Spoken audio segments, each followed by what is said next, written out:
මහාවිහාර වංශික ශ්‍රී ලංකා අමරපුර මහානිකායේ පාර්ශව 22 අතරින් වැඩිම භික්ෂු ගණත්වයක් හා විහාරස්ථාන ප්‍රමාණයක් ඇති දිවයින පුරා ව්‍යාප්ත පාර්ශවයක් වන අමරපුර අරියවංශ සද්ධම්ම යුක්තික පාර්ශවයේ 13 වන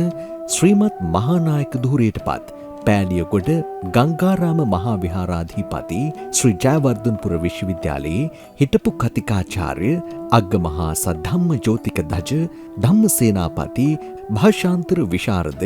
ආචාර්ය පූජ්‍යපාද වල්පොල විමල ඥානාභිදාන මහා ස්වාමීන්ද්‍රයාණන් වහන්සේට ස්වකීය ධූරයේ ශ්‍රී සන්නස්පත්‍ර ප්‍රධානෝත්සවය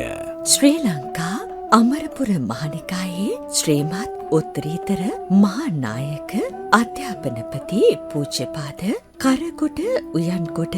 මෛත්‍රී මූර්ති මහා ස්වාමීන්ද්‍රයන් වහන්සේ ප්‍රමුඛ ත්‍රිනිකායික නායක මාහිමිපාණන් වහන්සේලාගේද ගරු අග්‍රාමාත්‍ය ආචාර්ය හරිනි අමරසූරිය මැතිතුමිය ගරු කතානායක ජගත් වික්‍රමරත්න මැතිතුමා ප්‍රමුඛ කැබිනට් හා නියෝජ්‍ය අමාත්‍යවරුන්ගේද ගරු විපක්ෂ නායක සජිත් ප්‍රේමදාස මැතිතුමා ගරු පාර්ලිමේන්තු මන්ත්‍රී නාමල් රාජපක්ෂ මැතිතුමා ඇතුළු පාර්ලිමේන්තු මන්ත්‍රීවරුන්ගෙන්ද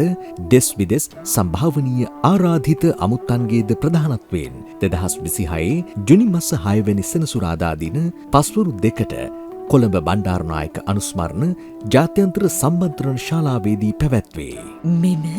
සම්භාවනීය අවස්ථාවට සහභාගී වන ලෙස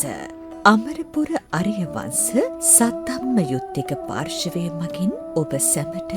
ආරාධනා කර සිටිමු.